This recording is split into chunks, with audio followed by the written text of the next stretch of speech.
Hello friends, நம்ம இன்றைக்கி பார்க்க போகிற டாபிக் என்னென்னா ஃபண்டமெண்டல் ரைட்ஸ். இது எங்கே சொல்லப்பட்டிருக்குன்னா கான்ஸ்டிடியூஷனில் பார்ட் 3ல், அதாவது பகுதி 3ல் ஆர்டிக்கல் 12 to 35 இதை பற்றி சொல்லியிருக்காங்க.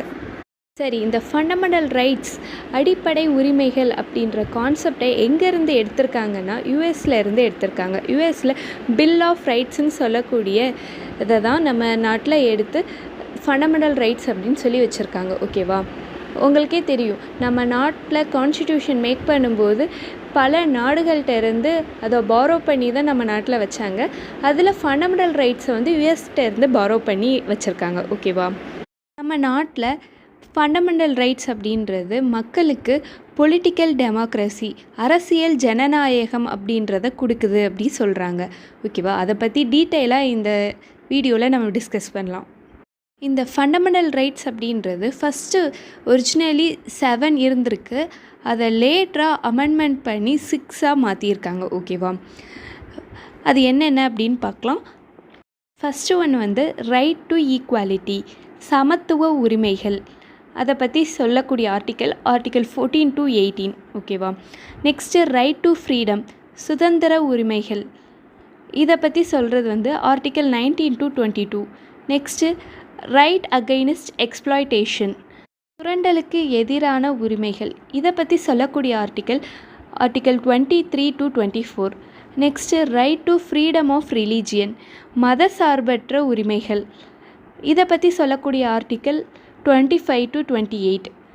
Next cultural and educational rights, கலாச்சாரம் மற்றும் கல்வி உரிமைகள். இதை பற்றி சொல்லக்கூடிய article 29 to 30. Next 6th right to property. இதை பற்றி சொல்லக்கூடிய ஆர்டிக்கல் 31. ஓகேவா? Next right to constitutional remedies, அரசியல் அமைப்பிற்கு உட்பட்டு தீர்வு காணும் வழிமுறைகள். ஓகேவா? இதை பற்றி சொல்லக்கூடிய ஆர்டிக்கல் 32. இதில் ரைட் டு ப்ராப்பர்ட்டி அப்படின்றத தான் ரிமூவ் பண்ணியிருக்காங்க அமெண்ட்மெண்ட் பண்ணி. ஓகேவா? இந்த right to equality, right to freedom, right against exploitation, right to freedom of religion, cultural and educational rights, இந்த 5 ஃபண்டமெண்டல் ரைட்ஸ்லையும் ஏதாச்சும் ஒன்று கிடைக்காட்டி மக்கள் வந்து டைரெக்டாக அதை மீட்டுக்கொள்கிறதுக்கு ரைட் டு கான்ஸ்டிடியூஷனல் ரெமிடிஸ்ன்னு சொல்லக்கூடிய ஆர்டிக்கல் 32 யூஸ் பண்ணி மேலே இருக்கிற அந்த 5 ஃபண்டமெண்டல் ரைட்ஸையும் அவங்க மீட்டு எடுத்துக்கலாம். ஓகேவா? முடியாத பட்சத்தில் அவங்க சுப்ரீம் கோர்ட் வரைக்கும் டைரெக்டாக போகிறதுக்கு கூட அவங்களுக்கு பெர்மிஷன் இருக்கும். வேறு எந்த ஒரு கேஸாக இருந்தாலும் ஹைகோர்ட் சர்டிஃபிகேட் கொடுத்தா தான் சுப்ரீம் கோர்ட்டுக்கு போய் நம்ம ஹையர் அப்பீல் போக முடியும். ஆனால் ஃபண்டமெண்டல் ரைட்ஸில் ஏதாச்சும் நம்ம அஃபெக்ட் ஆகுறோம் அப்படின்ற பட்சத்தில் நம்ம டைரெக்டாக வந்து சுப்ரீம் கோர்ட்டுக்கு போகலாம். ஓகேவா? ஹைகோர்ட் பெர்மிஷன் வேணும், சர்டிஃபிகேட் வேணும் அப்படின்ற இதெல்லாம் கிடையாது. நம்ம டைரெக்டாகவே போய்க்கலாம். ஓகே, நெக்ஸ்ட்டு வந்து ரைட் டு ப்ராப்பர்ட்டியை எதுக்காக ரிமூவ் பண்ணியிருக்காங்க ஃபண்டமெண்டல் ரைட்ஸ்லேருந்து அப்படின்னு பார்க்கலாம். ஓகேவா? ஆர்டிக்கல் 31 இந்த ரைட் டு ப்ராப்பர்ட்டியை பற்றி சொல்லியிருக்காங்க. ரைட் டு ப்ராப்பர்ட்டினா சொத்து உரிமை அப்படின்னு சொல்கிறாங்க. ஓகேவா? இதை 44th அமெண்ட்மெண்ட் ஆக்ட் ஆஃப் 1978 படி டெலிட் பண்ணி, ஃபண்டமெண்டல் ரைட்ஸ்லேருந்து அதை டெலிட் பண்ணி எடுத்து பார்ட் 12ல் 300A கீழே லீகல் ரைட்ஸில் போய் வச்சுருக்காங்க.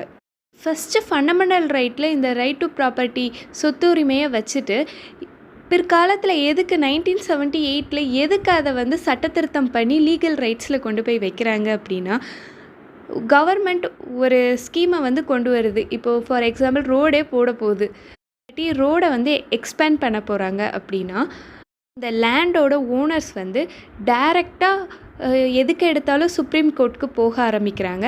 அப்போது கவர்மெண்ட்டால் தன்னோட ஸ்கீம்ஸை வந்து இம்ப்ளிமெண்ட் பண்ண முடியாமல் போகுது. அதனால் இந்த ரைட் டு ப்ராப்பர்ட்டி அப்படின்ற கான்செப்டை ஃபண்டமெண்டல் ரைட்ஸ்லேருந்து எடுத்து லீகல் ரைட்ஸில் வைக்கிறாங்க. ஓகேவா?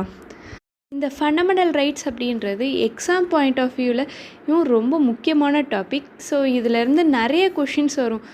யூபிஎஸ்சி, டிஎன்பிஎஸ்சி, எந்த ஒரு கவர்மெண்ட் எக்ஸாம்ஸை எடுத்துக்கிட்டாலும் ஃபண்டமெண்டல் ரைட்ஸ்லேருந்து கொஷின் இல்லாமல் கண்டிப்பாக இருக்கவே இருக்காது. ஸோ ரொம்ப இம்பார்ட்டண்ட்டான டாபிக்.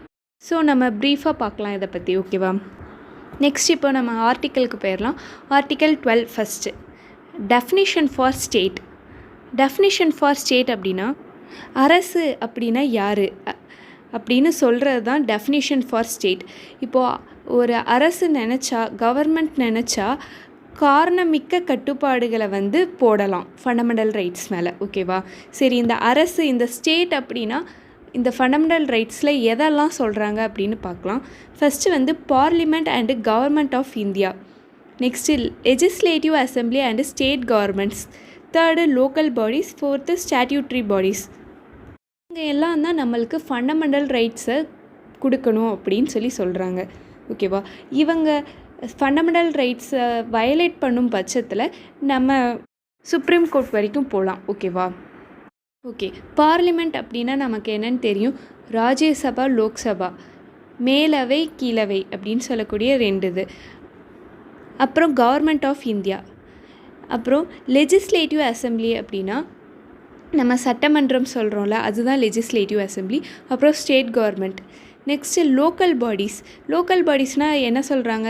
இந்த பஞ்சாயத் ராஜ், முனிசிபாலிட்டி, கார்ப்பரேஷன்ஸ், இவங்க தான் லோக்கல் பாடிஸ். ஓகேவா? இவங்க எல்லாம் தான் நம்மளுக்கு ஃபண்டமெண்டல் ரைட்ஸை ப்ரொவைட் பண்ணணும், கொடுக்கணும். அடிப்படை உரிமைகளை நமக்கு சாதாரணமாக கொடுக்கணும் அப்படின்னு சொல்கிறாங்க.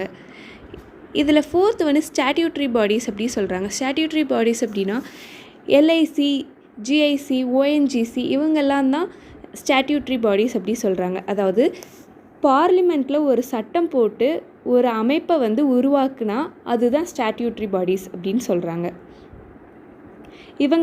இவங்களும் தான் ஃபண்டமெண்டல் ரைட்ஸ் கொடுக்கணும். யாரெல்லாம் நம்மளுக்கு ஃபண்டமெண்டல் ரைட்ஸ் கொடுக்கணும் அப்படின்றத பற்றி சொல்லக்கூடிய ஆர்டிக்கல் தான் article 12. Okay, next article 13. All laws are inconsistent under judicial review.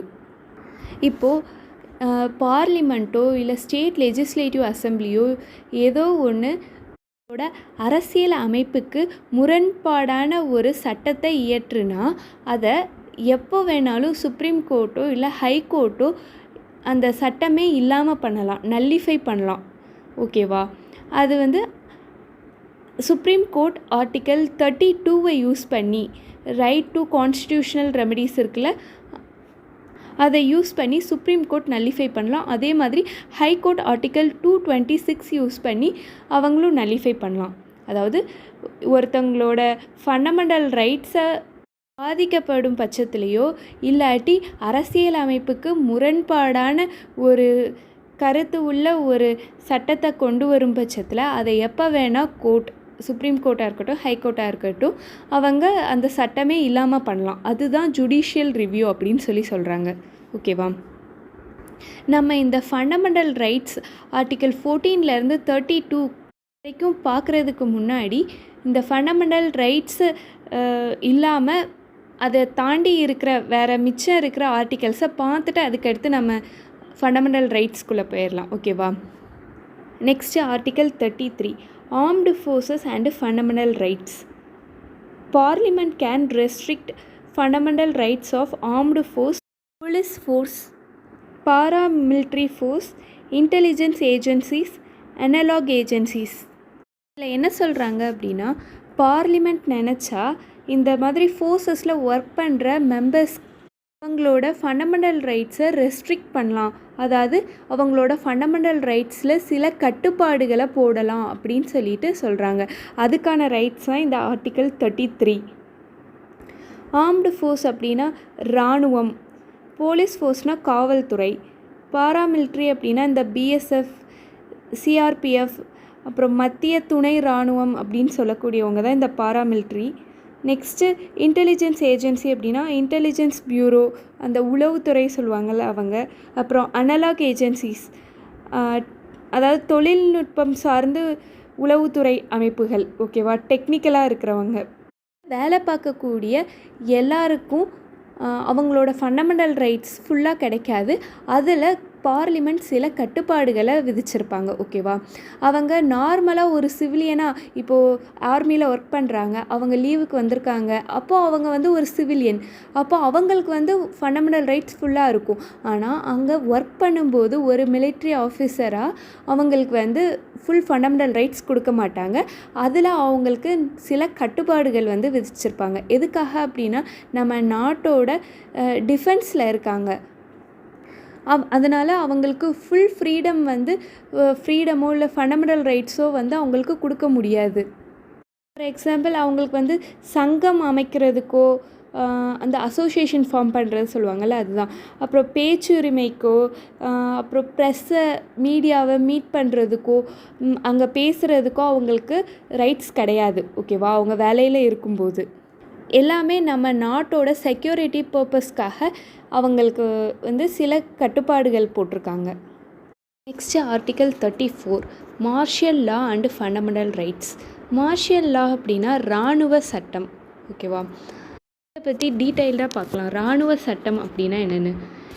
இப்போ சப்போஸ் ஒரு இடத்துல டெரரிஸ்ட் ஆக்டிவிட்டீஸ் அதிகமாக இருக்குது, ஃபாரினர்ஸோட ஆக்கிரமிப்பு வந்து நிறையா இருக்குது, இல்லை அந்த இடத்துல அடிக்கடி வார் வர்றதுக்கான வந்து அதிகமாக இருக்கும் பட்சத்தில் அந்த இடத்துல இந்த இராணுவ சட்டம் அப்படின்றத இம்ப்ளிமெண்ட் பண்ணுவாங்க. ஓகேவா?